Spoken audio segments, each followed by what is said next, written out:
Gate agent throws away black girl's passport. Seconds later, what she did leaves the airline in shock. Oops. Looks like you won't be flying anywhere today. Those words hang in the air at Gate K-12 of O'Hare International Airport as a gate agent stands over a trash bin, a satisfied smirk spreading across her face.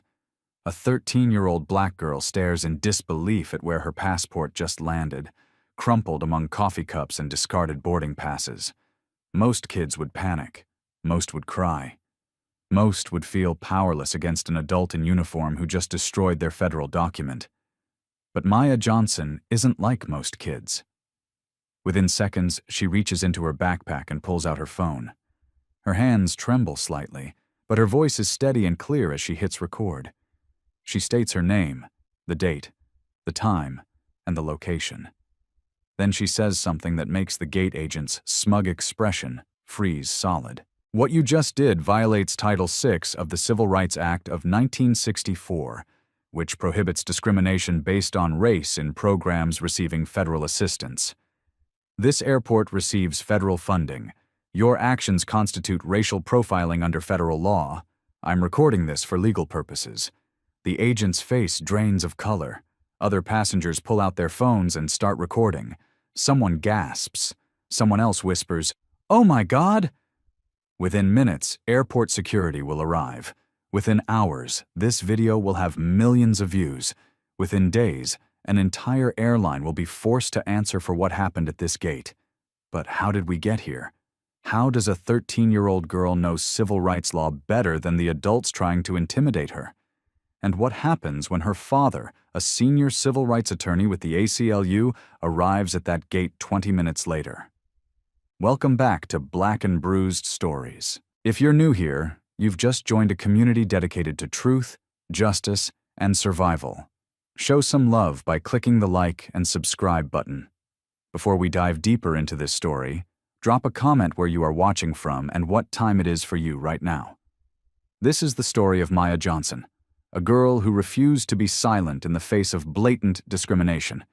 A girl who turned one moment of injustice into a movement that changed airline policies across America. What happens next will leave you absolutely stunned. Welcome back to Black and Bruised Stories. If you're new here, you've just joined a community dedicated to truth, justice, and survival. Show some love by clicking the like and subscribe button. Before we dive deeper into this story, drop a comment where you are watching from and what time it is for you right now. Let's rewind to earlier that morning in a beautiful townhouse in Chicago. Sunlight streams through historic windows, illuminating walls covered with framed photographs. Maya shaking hands with President Obama, standing beside Congressman John Lewis, holding a sign at the March for Our Lives rally. This is Maya Johnson at 13 years old, and she's already lived a life steeped in activism and civil rights education. Her father, Elijah Johnson, is a senior civil rights attorney with the American Civil Liberties Union, who's won landmark discrimination cases across the country. His name carries weight in legal circles. Her mother, Sophia, is a middle school principal dedicated to educational equity. Maya didn't just grow up in a household that talked about justice. She grew up in a household that fought for it every single day. This morning, Maya is packing for a trip to Los Angeles to visit her aunt, but she's not packing like a typical teenager. Along with her clothes, she carefully places debate team materials, books about constitutional law, and a folder containing printed passenger rights documentation. On her hoodie, there's a patch that reads, "Know Your Rights," in bold letters. In the kitchen, Elijah is making breakfast while simultaneously quizzing his daughter. He asks her about Title VI of the Civil Rights Act. Without hesitation, Maya explains that it prohibits discrimination based on race, color, or national origin in any program receiving federal financial assistance, which includes airports. Her father smiles with pride and asks what she should do if someone violates her civil rights. Maya's answer is immediate. Document everything, stay calm, cite specific laws, and contact him immediately. Sophia watches this exchange with a mixture of pride and worry. Her baby is only 13, and she's about to fly across the country alone. But Elijah reminds his wife that their daughter is more prepared than most adults. He's been training her since she was old enough to understand what discrimination means. He's taught her that knowledge is power, that documentation is evidence, and that calm persistence wins over angry outbursts every single time. Before Maya leaves, Elijah hands her something special, a small laminated card listing passenger rights and emergency legal contacts. It's worn at the edges from being carried on previous trips. Then he reminds her of something Dr. Martin Luther King Jr. once said: "Injustice anywhere is a threat to justice everywhere." Maya finishes the quote without prompting. She's heard it 1,000 times. She's about to live it. At O'Hare International Airport, Maya waves goodbye to her parents at the security checkpoint. The TSA screening goes smoothly. One officer even compliments her "Know Your Rights" hoodie, saying his own daughter is interested in law. Maya smiles and thanks him, then heads toward her gate with confidence. She's flown alone 6 times before without any problems. She has no reason to expect today will be different. As she walks through the terminal, she reviews debate notes on her tablet. Her topic for the upcoming competition is systemic racism in American institutions. She's researched everything from housing discrimination to police brutality to unequal education funding. She's prepared speeches, gathered statistics, and crafted arguments. What she doesn't know yet is that she's about to get a real-world education that no debate prep could have provided. Gate K-12 comes into view. The departure board shows Flight 447 to Los Angeles, scheduled to leave in 45 minutes. Behind the desk stands Karen Davis, the senior gate agent, late 30s with a tight blonde ponytail, cold blue eyes, and an American flag pin on her crisp uniform. Maya doesn't approach immediately. Instead, she observes. This is something her father taught her. Watch how people treat others before you interact with them. You can learn everything you need to know about someone's character by watching how they treat people who can't benefit them. And what Maya observes over the next 5 minutes makes her stomach tighten with recognition. Davis greets white passengers with warm smiles and friendly conversation. She processes their boarding passes quickly, wishes them pleasant flights, and makes small talk about their destinations. But when passengers of color approach her desk, everything changes. Her smile disappears. Her tone becomes clipped and formal. She scrutinizes their documents with exaggerated suspicion. A Latino family approaches the desk, and Maya watches Davis examine their passports with intense focus. Despite the fact that this is a domestic flight and passports aren't required, Davis demands to see them anyway. Then she asks the mother a question that makes Maya's jaw clench. "Are these children really yours? They don't look like you." The mother is stunned into silence, fumbling to explain that yes, these are her biological children, and she doesn't understand why she's being questioned. Davis eventually allows them through, but the damage is done. The family walks away looking humiliated and shaken. Maya recognizes what she's witnessing. She's read about it in her father's case files. She's studied it in her debate research. She's heard stories about it from family members and friends. This is racial profiling. This is discrimination. And now it's her turn to approach the desk. She takes a deep breath, squares her shoulders, and walks forward with her head high. She's polite, professional, and prepared. She greets Davis with a friendly good afternoon and states that she's checking in for Flight 447 to Los Angeles. Davis barely glances up.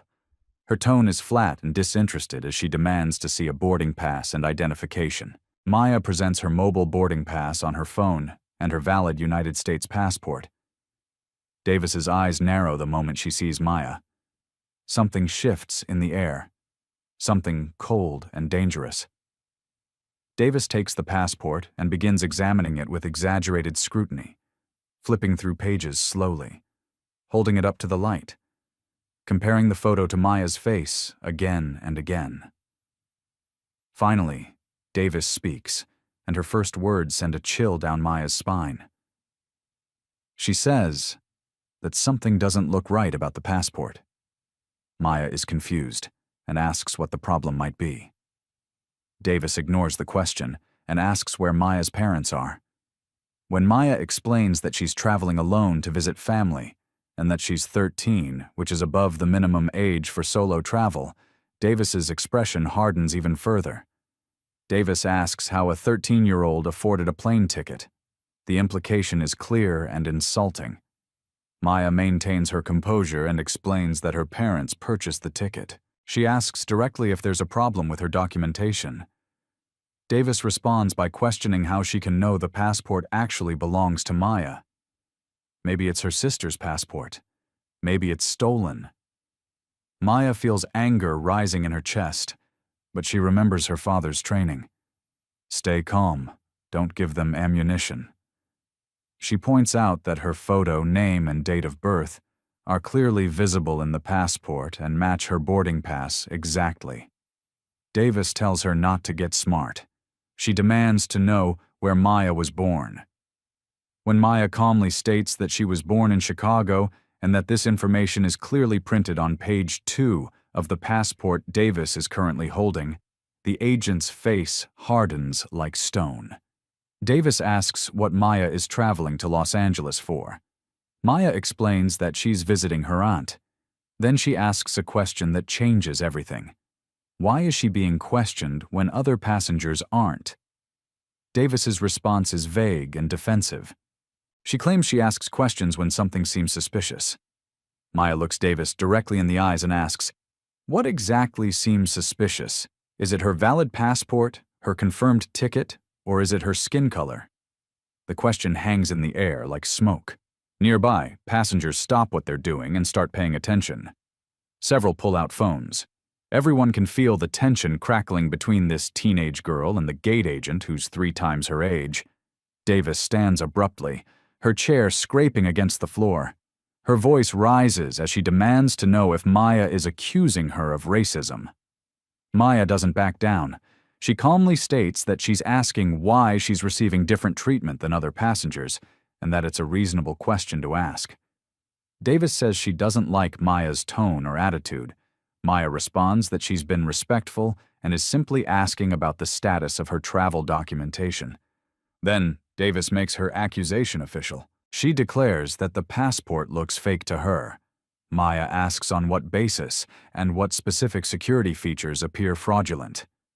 Davis is flustered by the specificity of the question. She stumbles over her words and finally snaps that she doesn't have to explain herself to a child. But Maya isn't backing down. She cites federal aviation regulations that state passengers have the right to know why they're being denied boarding. She's requesting that information. Davis realizes at this moment that she's not dealing with a typical teenager. This girl knows the law. This girl is articulate, prepared, and unafraid. And that seems to make Davis even angrier. Davis changes tactics. She states that she's denying Maya boarding because her documentation is suspicious and because Maya is being confrontational. When Maya asks to speak with a supervisor, Davis delivers the crushing blow with a cold smile. She is the supervisor. She's the senior gate agent. There's no one above her at this gate. Maya's heart sinks, but her resolve doesn't waver. She remembers her father's instructions. Document everything. Stay calm. Know the law. She's about to put all 3 into practice in a way that will shock everyone watching. Davis continues to hold Maya's passport, tapping it against the counter with theatrical contempt. She announces that since the passport is clearly fraudulent, she's going to confiscate it. This is when Maya's legal knowledge comes into play. She calmly informs Davis that gate agents don't have legal authority to confiscate federal documents. Only customs officers, federal agents, or judges have that power under specific circumstances. Davis is visibly shocked. She demands to know how Maya knows this. Maya's response is simple and devastating. Her father is a civil rights attorney, and she knows her rights. For a moment, Davis is speechless. Then something ugly crosses her face. It's the look of someone who's been challenged and who's decided to abuse what little power they have. Davis's voice drips with malice as she speaks. She says that if Maya wants to play a little lawyer, she'll show her what she thinks of her rights. Then Davis does something unthinkable. She walks deliberately toward the trash bin behind the desk. She holds Maya's passport over the opening. Maya's eyes widen as she realizes what's about to happen. She tries to stop it, citing Title 18, U.S. Code Section 1543, which addresses destruction of federal property. But Davis doesn't care about federal codes. She releases the passport. It tumbles down into the trash, disappearing among crumpled napkins, coffee cups, and discarded boarding passes. Gasps echo through the gate area. Several passengers audibly express their shock. One woman says, "Oh my God," loud enough for everyone to hear. Davis crosses her arms and delivers her final blow with a satisfied smirk. She says that it looks like Maya won't be flying anywhere today. Then she calls for security. This is the moment. This is when most people would break down, would cry, would rage, would crumble under the weight of such blatant discrimination and abuse of power. But Maya Johnson is not like most people. If you're watching this story unfold and feeling that anger, that sense of injustice burning in your chest, then you understand why it's so important to know your rights. Hit that subscribe button right now, because what happens next is going to show you exactly why knowledge is the most powerful weapon against discrimination.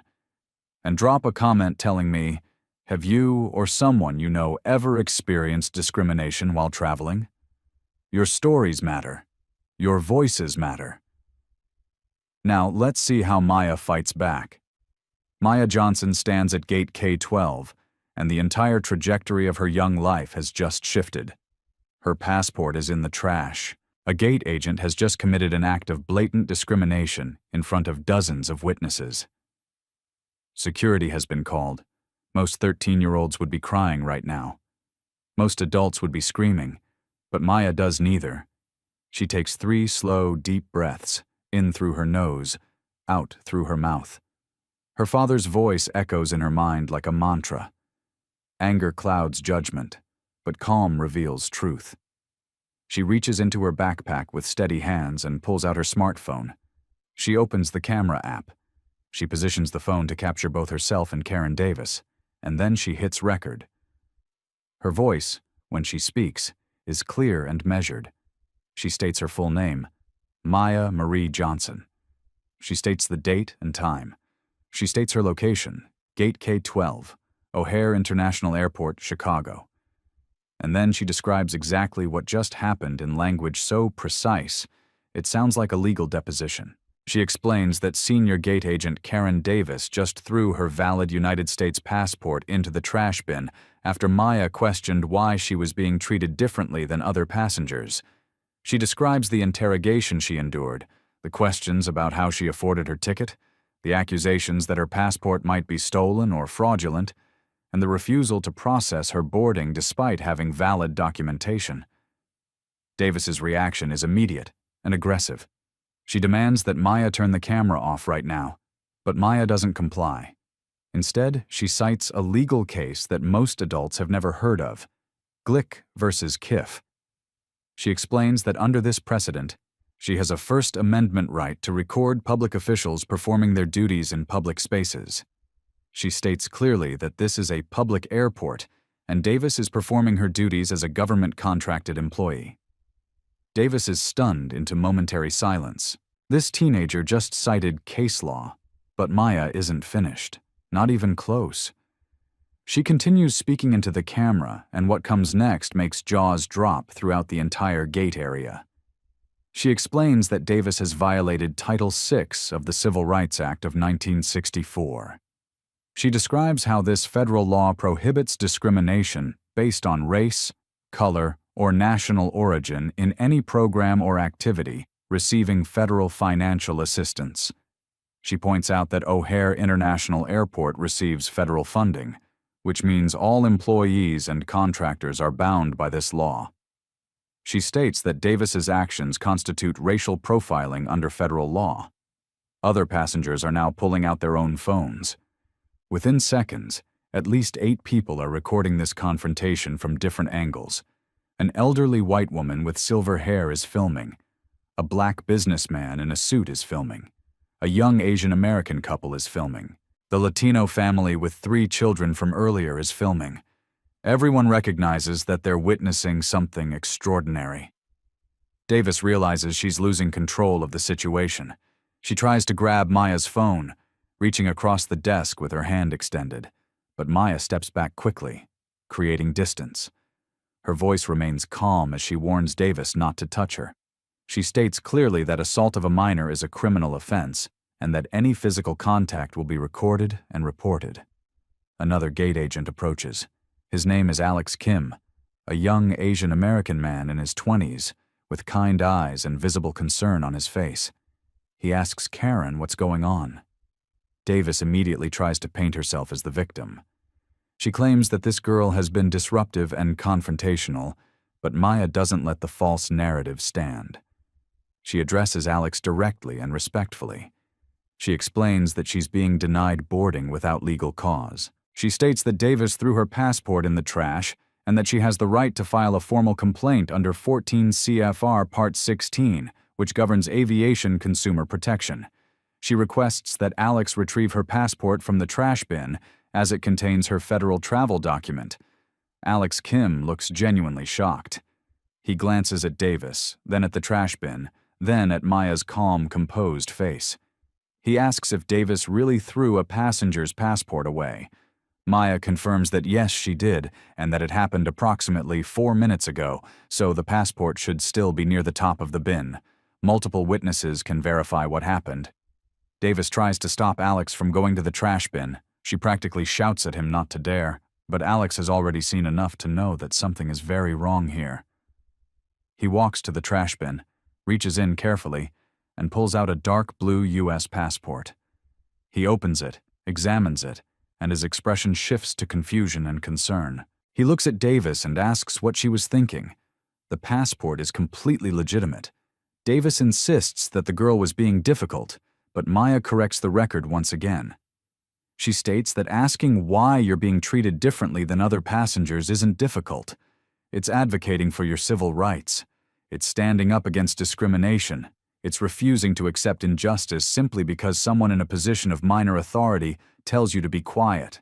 By now, a crowd of 15 to 20 passengers had gathered. The gate area has fallen almost completely silent, except for Maya's voice. Passengers who were previously rushing to board their flights have stopped to watch. People at neighboring gates are craning their necks to see what's happening. The energy in space has completely shifted. What started as a gate agent abusing her power over a lone teenage girl has become a public reckoning captured on multiple cameras. An elderly white woman with a kind face speaks up. She says she saw the whole interaction. She witnessed Davis being incredibly rude to this young lady for no justifiable reason. The woman says she was appalled by what she watched. A black businessman in an expensive suit adds his voice. He states that he's also recording everything. He calls it what it is, discrimination, clear as day. He says he travels frequently and has seen this kind of treatment before, but he's never seen someone so young stand up to it with such clarity and courage. The Latino mother, who was questioned earlier, finds her voice. She admits that Davis treated her family the same way, questioning whether her children were really hers based solely on their appearance. She says, with visible regret, that she should have said something at the time, but she was too shocked and intimidated. Now she's glad that Maya is speaking up for everyone who stayed silent. Davis is losing control completely. She tells all the passengers to mind their own business, but they don't. They refuse because what they're witnessing isn't just one girl being mistreated. It's a pattern of discrimination being exposed. It's a system of unchecked power being challenged, and they're realizing that their silence would make them complicit. Maya seizes this moment to address the crowd directly. Her words carry the weight of someone far older than 13. She thanks everyone for being witnesses. She explains that when we see injustice and stay silent, we become part of the problem. Speaking up is how change happens. One voice can be dismissed, but many voices together create a chorus that cannot be ignored. Then she makes a phone call that will change everything. She dials her father's number. Elijah Johnson answers on the second ring, his voice tight with concern. He immediately asks if she's okay. Maya's response is calm and factual. She tells him she needs him. Gate K-12. The senior gate agent threw her passport in the trash and denied her boarding. She has everything on video. She has multiple witnesses. She cited Title VI and Part 16 regulations, just like he taught her. Elijah's voice changes. There's pride there, fierce and unmistakable. But there's also anger, not at Maya, but at the situation. He asks if she stayed calm. She confirms she did. He asks if she documented everything. She confirms she did. Then he calls her what she is. His girl, his brave, brilliant, powerful girl who just did everything exactly right. Elijah tells her to put him on speaker. His voice fills the gate area, clear and authoritative. He instructs Maya not to let anyone intimidate her. He tells her he's calling the airport director and the ACLU right now. He tells her not to board any plane until he gets there and that he's 20 minutes away. Maya relays her father's message to Davis. She explains that Elijah Johnson is a senior civil rights attorney with the American Civil Liberties Union. He's contacting airport administration at this very moment. He'll be arriving shortly. She suggests that Davis might want to retrieve the passport, issue an apology, and contact her own supervisor before this situation escalates further. The name Elijah Johnson has an immediate effect. Davis's face goes completely pale. She knows that name. Anyone who works in customer service in the Chicago area knows that name. Elijah Johnson has won landmark discrimination cases against hotels, restaurants, retail stores, and yes, airlines. He's appeared on national news. He's testified before Congress. And he's relentless when it comes to defending civil rights. Davis realizes in this moment that she hasn't just discriminated against any random teenager. She's discriminated against the daughter of one of the most prominent civil rights attorneys in the country. She's done it in front of multiple witnesses. It's been recorded on video from 8 different angles. And now that attorney is on his way to the airport. The tables haven't just turned, they've completely flipped. The gate agent, who was so confident in her power just minutes ago now, looks like she's facing her worst nightmare. And Maya, the 13-year-old girl who was supposed to be intimidated into silence, stands tall with her phone still recording and justice on her side. An older black woman approaches Maya with tears in her eyes. She tells Maya that she's doing something important. She says that she's in her 70s, and she's been fighting discrimination her entire life. She marched with Dr. King. She sat at segregated lunch counters. She registered black voters in the South during the height of the civil rights movement, and she's seeing that same spirit of resistance in this teenage girl right now. She tells Maya to never stop fighting, never stop speaking truth to power, never stop demanding the justice she deserves. Maya feels emotion welling up for the first time since this ordeal began, but she keeps it together. She thanks the woman and promises that she won't stop. She won't be silent. She won't accept discrimination as normal or inevitable. And she won't let anyone make her feel like asking for equal treatment is being difficult or disrespectful. Alex Kim, the other gate agent, has been watching all of this with growing concern. He approaches Maya quietly and apologizes. He admits that he's witnessed Davis treat passengers of color differently before. He's seen her subject them to extra scrutiny, ask invasive questions, and process their documents more slowly than white passengers. But he never knew how to report it. He was afraid of retaliation. He's only been working for the airline for 6 months and he needs this job. Maya looks at Alex with understanding. She knows that speaking up isn't easy, especially when you're worried about your livelihood. But she also knows that systems of discrimination survive because good people stay silent out of fear. She tells Alex that what he's doing right now, speaking up as a witness, is brave and important.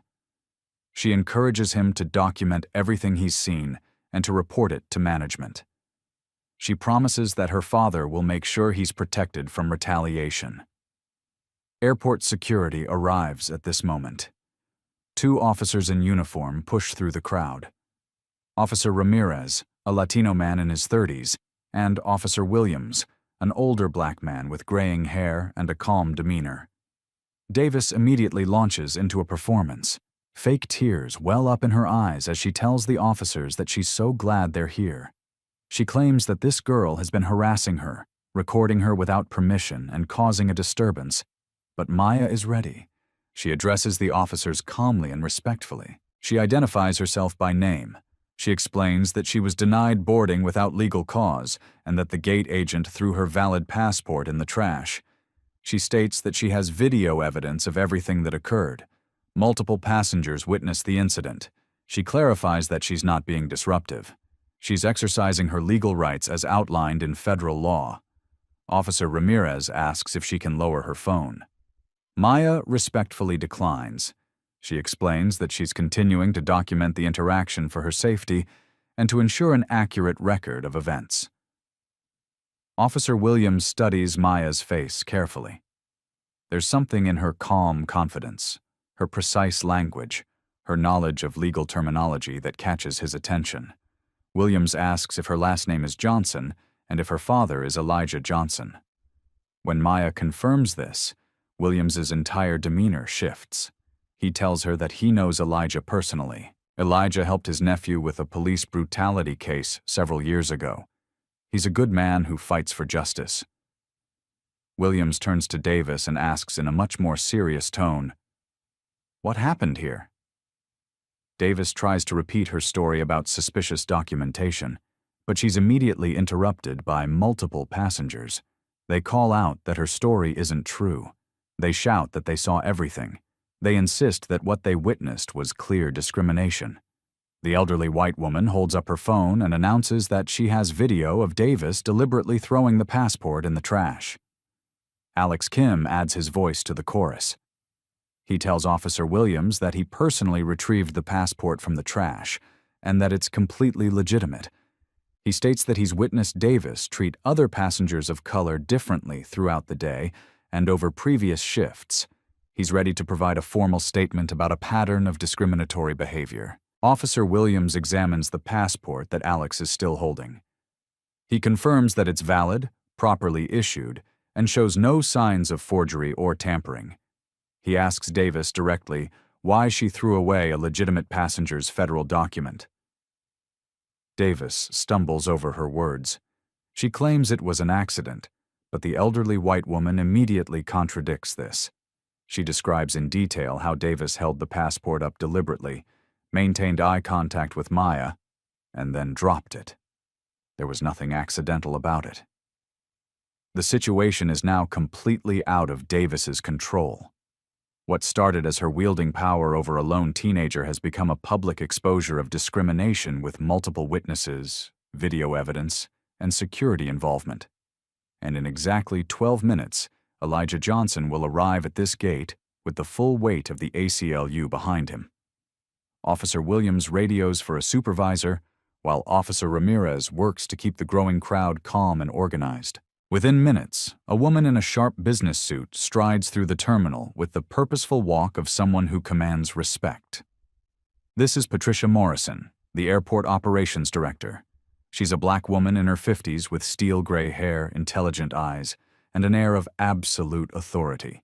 She's been managing this airport for 12 years, and she's seen a lot, but she's never seen anything quite like this. Morrison arrives at the gate and immediately assesses the situation. She takes in the crowd, the recording phones, the teenage girl standing calm and composed with her own phone still rolling, and the gate agent, who looks like she wants the floor to swallow her whole. Morrison's voice cuts through the noise like a blade. She demands that someone explain what's happening at her airport. Officer Williams provides a concise briefing while Morrison's expression grows progressively harder. Then Williams does something that proves how seriously the situation is being taken. He pulls up videos from 3 different passengers on their phones and shows them to Morrison in sequence. Morrison watches a recording from the elderly white woman that shows Davis holding the passport and deliberately dropping it. She watches a video from the black businessman that captures Maya calmly citing legal statutes while Davis tries to intimidate her into silence. She watches a recording from the Latino mother that shows Davis's discriminatory questioning of multiple passengers. By the time Morrison finishes reviewing the evidence, her jaw is set and her eyes are blazing. She turns to Maya first, which is significant. In most situations like this, authorities speak to the adult employees first and treat young people as secondary. But Morrison recognizes that Maya is the victim here, and she deserves to be addressed first and with respect. Morrison introduces herself and tells Maya that she's deeply sorry for what happened. Her apology sounds genuine, not like corporate damage control. But Maya has learned from her father that apologies without action are just words. So she thanks Morrison for the apology. But then she says something that catches everyone off guard. She states clearly that she doesn't just want an apology, she wants accountability. Morrison nods slowly. She respects this response. She tells Maya that she'll have accountability. Then she turns to Davis with an expression that could freeze fire. She informs Davis that she's suspended immediately, pending a full investigation. Davis tries to argue. She starts to say that Morrison can't do this, but Morrison cuts her off with the authority of someone who absolutely can. Morrison demands Davis's badge, radio, and access card. Davis is desperate now. She insists that the girl was being disrespectful and that she accused Davis of racism. But Maya corrects the record once again. She points out that she asked why she was being treated differently than other passengers. That's not disrespectful. That's self-advocacy. That's standing up for civil rights. That's refusing to accept discrimination as normal. Morrison has heard enough. She tells Davis that in her 30 years working in aviation, she has never seen an employee throw a passenger's passport in the trash. She states that Davis's employment is under serious review and that the investigation will be thorough and complete. She tells Davis to hand over her badge and leave the gate area immediately. But Maya isn't finished yet. She addresses Morrison with the same calm professionalism she's maintained throughout this entire ordeal. She states that she'd like to file a formal discrimination complaint under federal aviation regulations. Morrison says that's absolutely her right, and that all necessary forms will be provided. Then Maya makes a request that impresses everyone listening. She asks if it's possible to request data on complaint patterns for this particular agent. She explains that if this is a pattern of behavior rather than an isolated incident, other passengers may have been affected and deserve justice as well. Morrison looks at this 13-year-old girl with something like awe. That's an astute request, she says. The investigation will absolutely look into complaint histories and patterns. Morrison pulls out her own phone and starts making calls. She's contacting human resources, legal department, and corporate headquarters. This isn't being swept under the rug. This is being taken to the highest levels of management. At this moment, there's a commotion at the edge of the crowd. People part like water as a man in a sharp suit runs through the terminal. He's breathing hard. His tie is slightly askew and his face is a mixture of concern and fury. This is Elijah Johnson, and he's just covered what should have been a 20-minute drive in 12 minutes. Maya sees her father, and for the first time since this ordeal began, her composure cracks slightly. She doesn't cry, but her voice wavers as she calls out to him, "Dad." Elijah pushes through the final few people and reaches his daughter. He pulls her into a tight embrace. And for a moment, she's not a teenage activist reciting civil rights law. She's a 13-year-old kid who's just been through something traumatic and needs her father. Elijah holds Maya for several seconds, then pulls back to look at her face. He checks to make sure she's really okay, scanning her for any signs of distress beyond what he can see in her eyes. Then he tells her words that she'll remember for the rest of her life. He says that she did everything right, every single thing. He tells her he's so incredibly proud of her, and his voice breaks slightly on the word proud. But Elijah is also a civil rights attorney, and he's here on a mission. He turns to address Morrison, Officer Williams, and the crowd of witnesses. He introduces himself formally, Elijah Johnson, Maya's father and senior counsel with the American Civil Liberties Union. His voice carries the weight of authority earned through decades of fighting discrimination cases. He states that he wants to know what systemic changes will be implemented to prevent this from happening to another child, another passenger, another human being who deserves dignity and respect. Morrison responds that the airline takes this situation extremely seriously. But Elijah doesn't accept corporate platitudes. He cuts through the diplomatic language with surgical precision.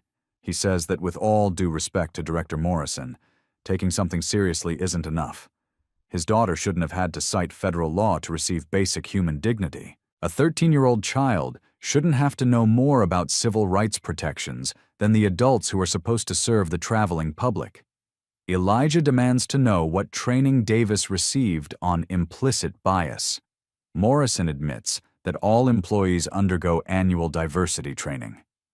Elijah's response is devastating in its simplicity. Clearly, it's insufficient. He demands to see the airline's discrimination complaint data. He wants to know how many other passengers of color have filed complaints against Karen Davis specifically. He wants to know how many complaints were dismissed or ignored. He wants to know what patterns exist across the entire airport. The crowd is completely silent now. Everyone is watching this masterclass in advocacy. Elijah isn't yelling. He's not being aggressive or disrespectful, but his words carry the force of someone who knows the law inside and out, who has the resources to follow through on every demand, and who will not be placated with empty promises. Then, Maya speaks up, and what she says next sends ripples through everyone watching. She states that she wants a public apology from Davis, not a private statement, not a corporate email, a public apology. Right here, right now, in front of all these witnesses, she wants Davis to acknowledge specifically what she did wrong. Every head turns toward Davis, who looks like she'd rather be anywhere else on Earth.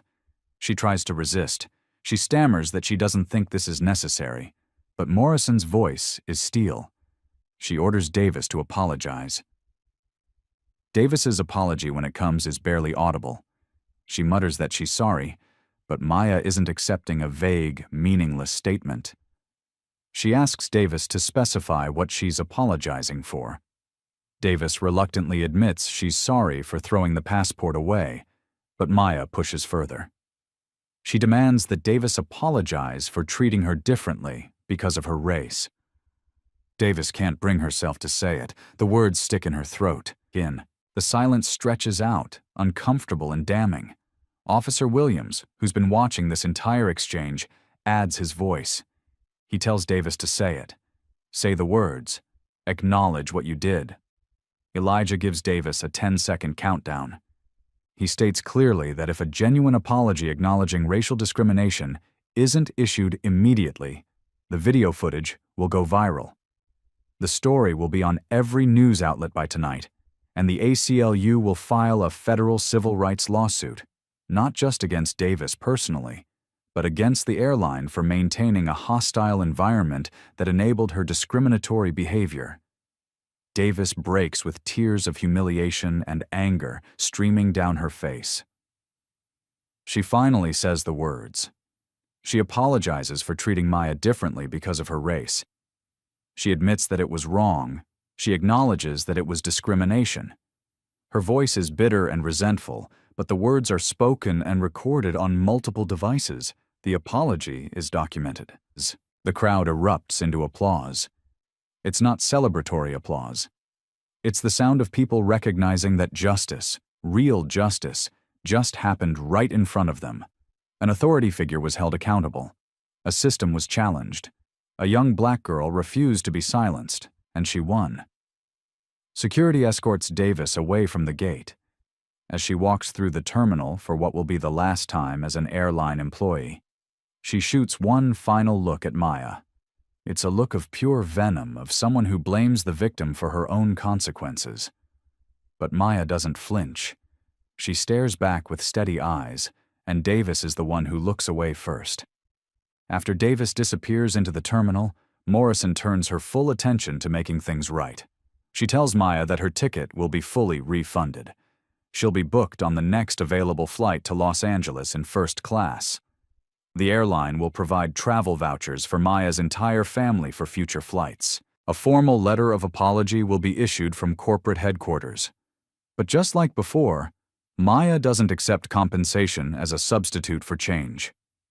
She thanks Morrison for the gestures, but states clearly that she wants more than vouchers and upgrades. She wants policy change, real systemic change that will prevent this from happening to others. Morrison asks what Maya is suggesting. And this is when Maya does something that leaves everyone, including her father, absolutely stunned. She reaches into her backpack and pulls out a folder. Inside are neatly organized documents, research papers, statistical analyses, and policy recommendations. She's been carrying this folder prepared and ready. Maya explains that she wants mandatory anti-discrimination training for all customer-facing staff, not just a 1-hour annual video that employees can sleep through. She wants training that includes real scenarios, accountability measures, and consequences for discriminatory behavior. She wants a passenger bill of rights posted prominently at every gate in language that's clear and accessible. She wants an easily accessible complaint process with third-party oversight so that complaints aren't just reviewed by the same people who might want to protect their colleagues. And she wants quarterly diversity audits with results published publicly so passengers can see whether the airline is actually improving. Elijah stares at his daughter with something like shock. He asks her when she prepared all of this. Maya's response is matter of fact. She explains that she created these policy recommendations last year for her social justice debate case. She researched airline discrimination patterns across the country, analyzed complaint data that was publicly available, and drafted evidence-based solutions. She just never imagined she'd need to use her research for herself. Morrison takes the folder and flips through the documents. Her expression shifts from surprise to genuine respect. She tells Maya that these recommendations are not only reasonable, they're actually excellent. They're specific, measurable, and actionable. She commits to bringing them to the executive leadership team at the next board meeting. Elijah adds his voice. He informs Morrison that he and Maya will be following up personally to ensure implementation. He states that his daughter just handed the airline a roadmap to avoid future lawsuits, public relations disasters, and federal investigations. The smart move would be to implement these recommendations immediately and publicly. Maya then does something that cements her legacy in that moment. She turns to address the crowd of passengers who have been watching, supporting, and documenting everything. She thanks them all for speaking up. She tells them that when we witness discrimination and stay silent, we become complicit in that discrimination. But when we use our voices, our phones, our presence as witnesses, we make it impossible for injustice to hide in the shadows. The black businessman who's been recording approaches Maya. His voice is thick with emotion as he tells her that his daughter is her age. He's going to show his daughter this video tonight. He's going to teach her that she has power, that she has rights, and that she should never accept being treated as less than anyone else. The elderly white woman who marched in the civil rights movement comes forward next. She's crying openly now. She tells Maya that she reminded her why she marched in the 60s. She says that seeing young people stand up for justice gives her hope for the future. She says that the fight isn't over, but watching Maya today proved that the next generation is ready to carry it forward. Alex Kim, the gate agent who spoke up as a witness, approaches Maya and Elijah. He thanks Maya for her courage and tells Elijah that he has documentation of other incidents involving Davis. He has notes on his phone about dates, times, and passengers who were treated unfairly. He's been collecting this information for weeks, but didn't know who to report it to or whether it would even matter. Now he knows it matters. Now he knows his voice counts. Elijah takes Alex's contact information and assures him that he'll be protected from retaliation. He explains that whistleblower protections exist for exactly this reason, and that the ACLU will ensure Alex doesn't face consequences for doing the right thing. Morrison's phone has been ringing continuously. She steps away to take several calls, and when she returns, her expression is serious. She informs Elijah and Maya that she's just spoken with the airline's chief operating officer and general counsel. The airline is launching an immediate comprehensive investigation into Davis's employment history. They're pulling all complaint records, reviewing security footage from her shifts over the past 6 months, and reaching out to passengers who filed previous complaints to gather additional testimony. Morrison also shares that based on the evidence already collected today, the airline has decided to terminate Davis's employment effective immediately. She won't just be suspended pending investigation. She's fired. Her behavior was so egregious, so clearly discriminatory, and so thoroughly documented that the airline sees no path forward for her continued employment. Furthermore, Morrison explains, the airline is implementing an immediate review of all customer service protocols. They're bringing in external consultants to assess training programs. They're establishing a new passenger advocate position that will report directly to the executive level. And they're committing to reviewing Maya's policy recommendations seriously and implementing those that meet legal and operational standards. Elijah nods his approval, but makes one thing clear. The ACLU will be monitoring this situation closely. If the airline's commitments turn out to be empty promises designed to avoid a lawsuit, they'll proceed with legal action. But if the airline follows through genuinely and makes real changes, this can become a model for how companies should respond when discrimination is exposed. Maya has one more request. She asks Morrison if it would be possible to connect with other passengers who experienced discrimination from Davis. She wants to offer support, share resources, and potentially organize collective action if needed. Morrison provides her business card and promises to facilitate those connections while respecting passenger privacy. The crowd begins to disperse slowly, but before people leave, many approach Maya to shake her hand, take photos with her, or simply tell her that what she did mattered. A young black girl, maybe 9 or 10 years old, approaches shyly with her mother. The girl tells Maya that she wants to be just like her when she grows up. Maya kneels down to the girl's eye level and tells her something beautiful. She says that the girl doesn't need to wait until she grows up. She can stand up for what's right today. She can learn her rights today. She can use her voice today. Age doesn't determine your power. Knowledge and courage do. If you've made it this far in this story, you understand why this matters. You understand why knowing your rights is a form of self-defense. You understand why documenting discrimination is crucial. You understand why speaking up as a witness can change everything.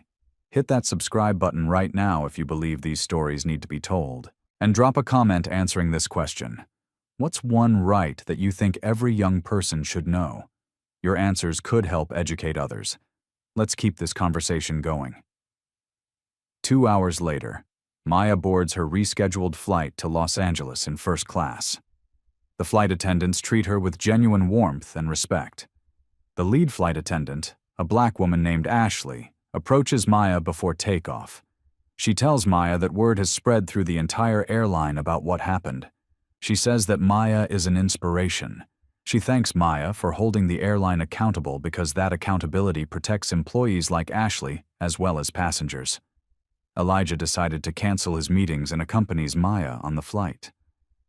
As the plane takes off and Chicago disappears beneath the clouds, father and daughter sit together in comfortable silence. Eventually, Maya speaks. She wonders aloud whether what she did will actually matter. Will the airline really change its policies? Will other employees think twice before discriminating? Will anything actually be different? Elijah responds with the wisdom of someone who's fought these battles for decades. He tells Maya that change doesn't happen all at once. It happens in moments.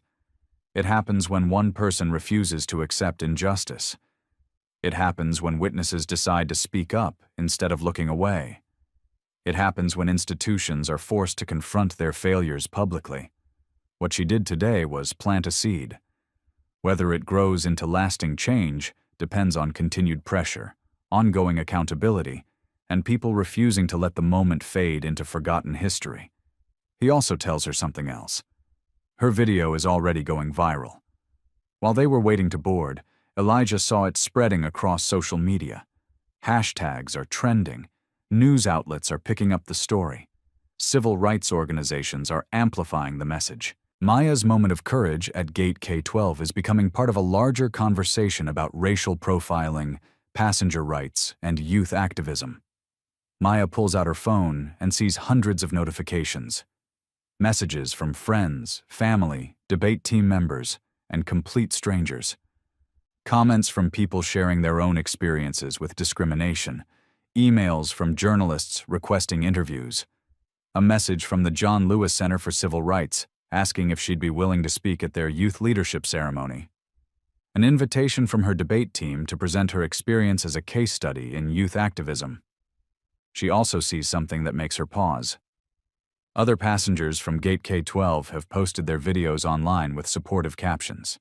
The elderly white woman wrote that she witnessed extraordinary courage from a young woman who refused to be silenced. The black businessman wrote that his daughter watched the video and told him she's no longer afraid to speak up when she sees injustice. The Latino mother wrote that Maya inspired her to file her own complaint about how Davis treated her family. The impact is spreading like ripples on water. One girl standing up for her rights at an airport gate is inspiring others to stand up in their own lives. That's how movements begin. That's how change happens. Not through grand gestures from powerful people, but through ordinary individuals deciding that enough is enough. By the time Maya's flight lands in Los Angeles, 6 hours later, the story has exploded beyond anything she could have imagined. Her video from Gate K-12 has been viewed 3 million times. The hashtag Justice for Maya is trending nationally. News outlets from CNN to local stations are covering the story. Civil rights advocates are using her case as a teaching moment. Over the following weeks and months, the story continues to develop. The airline releases an official statement acknowledging that discrimination occurred and announcing immediate policy changes based on several of Maya's recommendations. More importantly, other passengers begin coming forward with their own complaints against Davis. A black businessman reports being questioned about his first-class ticket. A Muslim woman describes being subjected to additional screening. An elderly Asian couple reports Davis speaking to them in exaggeratedly slow, loud English. The pattern is undeniable. National news outlets request interviews. After discussing it with her parents, Maya agrees to appear on several programs. In her first interview on a major network morning show, when the host asks how a 13-year-old knows so much about civil rights law, Maya's answer resonates across the country. She explains that her parents taught her that knowledge is power. They taught her that black children, especially black girls, are often not afforded the assumption of innocence. They taught her that she would need to be twice as prepared to receive half the respect. And they taught her that these realities, while unfair, shouldn't make her bitter. They should make her powerful. The interview goes viral. Educators across the country begin discussing whether civil rights education should be mandatory in schools. Maya wins her debate nationals competition, incorporating her personal experience as evidence. 6 months after the incident, she's invited to testify before a congressional committee examining discrimination in transportation. She presents her research, shares her experience, and answers questions with clarity and confidence. The congressional testimony leads to proposed legislation addressing discrimination in transportation, including many of the recommendations Maya originally drafted. The bill faces opposition from industry groups, but has strong support from civil rights organizations. 1 year after the incident, Maya is invited back to O'Hare International Airport for a special event. The airline is unveiling new anti-discrimination policies and training programs based on her recommendations. At the event, Morrison acknowledges publicly that the airport and airline failed passengers of color for too long and commits to ongoing vigilance. 3 years after Gate K-12, Maya is 16 and preparing for college. The discrimination legislation that included her recommendations has just passed Congress and is headed to the president's desk. Within weeks, it will become federal law. Airlines across America will be required to implement the training programs oversight mechanisms, and accountability measures that Maya first drafted for her debate competition. The final scene isn't at an airport or courtroom. It's in a Chicago high school classroom, where Maya is guest speaking to a civics class. At the end of her presentation, a shy student asks what they should do if something like this happens to them. Maya tells them to educate themselves about their rights. Knowledge is the foundation of resistance. Stay calm in the face of injustice. Composure is strategic, not submissive. Document everything. In the digital age, your phone is the most powerful accountability tool. Speak up even when scared. Courage is acting despite fear. Find allies. Change rarely happens alone. But then she adds something deeper. Imagine the world you want to create. Don't just resist what's wrong. Envision what's right. Don't just tear down systems of oppression. Build systems of justice. Don't just say no to discrimination. Say yes to equity, inclusion, and human dignity. She tells them they have more power than they know. Their voices matter. Their actions matter. And if a 13-year-old girl at an airport gate can change airline policies across the country by simply knowing her rights and refusing to be silent, imagine what an entire generation of empowered young people can do. The students erupt in applause. As Maya walks out of the school building, her phone buzzes. It's a message from a 15-year-old girl from Texas who just experienced discrimination at a mall. The girl writes that she remembered Maya's story. She pulled out her phone and recorded the interaction. She stayed calm and cited the Civil Rights Act. And because she documented everything, the discriminatory employee is now facing consequences. The message ends, "Thank you. You saved me from accepting that treatment as normal. You showed me I have power." Maya responds simply, "You always had that power. I just helped you see it. Now go help someone else see theirs. That's how we change the world." 3 years ago, at Gate K-12, a 13-year-old black girl faced a choice: accept discrimination or resist. She chose resistance, and that choice changed everything. The legislation will protect millions of travelers. Young people across the country now know their rights, but perhaps most importantly, a generation of young activists is rising with the understanding that they don't have to wait until they're adults to create change. Because that's exactly what Maya Johnson did. She knew her rights. She stayed calm. She documented everything. She cited the law. She demanded accountability. She inspired witnesses to speak up. She turned one moment of discrimination into a movement for change. And if one teenager at one airport gate can do all of that, imagine what millions of empowered young people can accomplish. So here's my final question for you. If you witness discrimination happening to someone else, would you speak up? Would you record it? Would you be a witness for justice, or would you look away? Drop your answer in the comments. Share your own experiences. Tell us how you'll use this story to empower others, because that's how movements grow. That's how change happens. Thank you for watching. Thank you for caring. Thank you for being part of the change. Now go forth and know your rights. Stand up for justice. Document injustice. Demand accountability. Be the witness someone needs. Be the ally someone deserves. Be the change the world requires. Because if Maya Johnson could change America at 13 years old, imagine what you can do. Remember, injustice anywhere is a threat to justice everywhere. Now it's your turn to stand up. Karen Davis was terminated after investigation revealed systematic discrimination against 47 passengers over 18 months. The airline implemented all of Maya's policy recommendations. She continues advocating for civil rights and youth empowerment. Sometimes knowing your rights changes everything.